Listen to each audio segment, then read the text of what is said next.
Hey everyone, Cassius here, welcoming you back to the Shakespeare Minute. Today is another episode of Shakespeare Speeches from Henry IV Part 1, Hal's speech from Act 1, Scene 2, I Know You All.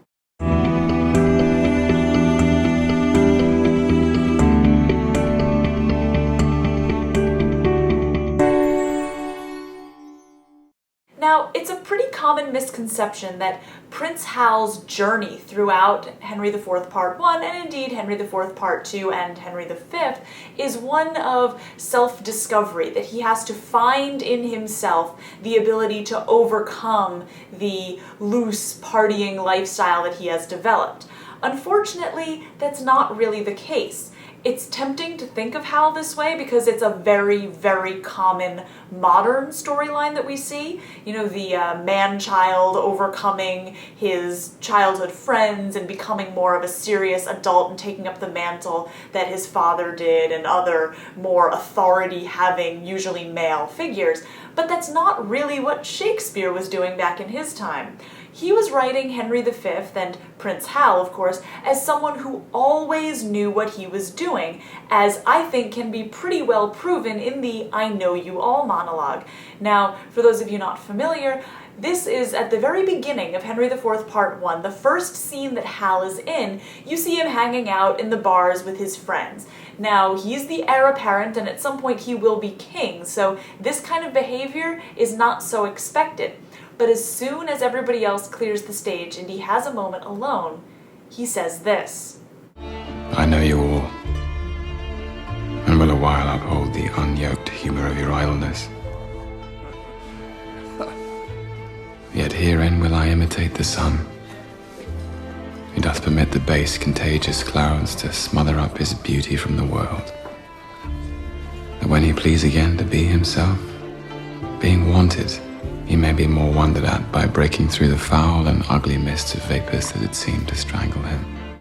Basically, he's lying to everybody. Now, if he's lying to himself as well, that could get into a bit more complicated areas, but for now, all we know is that he's pretending to be like this. And that way, when it turns out that he isn't just a partying, drinking, silly person, he'll actually capture more eyes and get more attention and more respect for turning over a new leaf rather than just continuing to try to do the princely, kingly thing.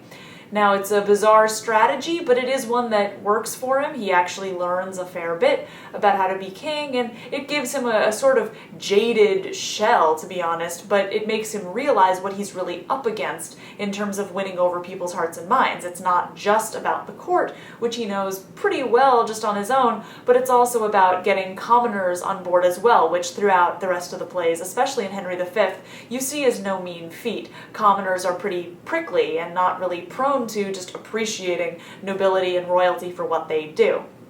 So I think that Hal actually has a pretty good plan here. Instead of needing to overcome his own shortcomings, what he needs to do is just steel himself for the time when the people who think that he's their friend need to be brought back down to earth and realize that he doesn't have friends, he's the king. And he always was going to be the king and was always going to get rid of them. Throughout these plays, Hal gradually starts to cast aside his friends even before the big moment in the end of Henry IV Part 2 when he does officially tell Falstaff to leave him alone. They are no longer friends. But this was always going to happen. From the first time we see him, Hal says, this isn't really who I am. I'm hanging out here now because this is step one, but eventually I will be the king, and I have that ability right now. I'll so offend, to make offence a skill, redeeming time when men think least I will. In the later scene in Henry IV Part 1 where he's telling the king, I have this plan, and while Hotspur might seem like the more princely person in the realm than me, I am actually going to be able to take him down. I know what I'm doing. And yes, he's been keeping his plan to himself, but all of that is true. I will redeem all this on Percy's head, and in the closing of some glorious day be bold to tell you that I am your son. It's his relationships that are going to be difficult, not his own ability to overcome the enemy or rule the kingdom or anything like that. Now, his relationship with Falstaff is very close. They do seem to know each other very well. They have some good banter. They are familiar, and you can play this obviously in any number of ways, but the fact is that Hal does not have the same dismissive attitudes towards Falstaff as the other bar denizens like Poins, who really seem to have this malicious streak against Falstaff for being such an old, pathetic loon. Hal seems to have a bit of a deeper relationship with Falstaff, but I think that that can absolutely be chalked up to the fact that he's disturbed by how someone could just slough off all of their responsibilities and act so bizarrely, even though he is very witty and very compelling as a person, and Hal knows it's going to be difficult to just ignore somebody like Falstaff, who really speaks to a kind of sickness in the kingdom and in people like that, who can just fail so miserably and yet just continue on. It's exactly the opposite of what Henry V will ever be able to do. The minute Henry V perceives that anything is going wrong, he takes it very personally and he finds it very hard to move on. So I think that the relationship with Falstaff is not so much that he is just another one of these barflies who's going to have to steel himself to go out there and do something great, but because he has a much larger view of what behavior like Falstaff's really means, both for Falstaff himself and also for England as a whole. Henry knows that he's going to have to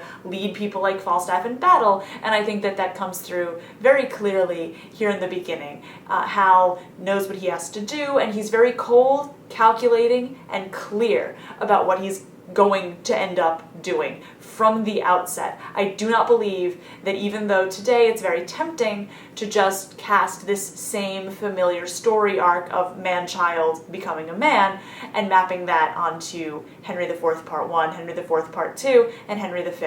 It's simply not there. Hal was never actually a screw-up, and we find it from the very first scene that he's in. Till next time here on the Shakespeare Minute, I'm Cassius. Think of the world. I know what my people are thinking tonight, as home through the shadows they wander. Everyone smiling in secret delight. They stare at the castle and ponder.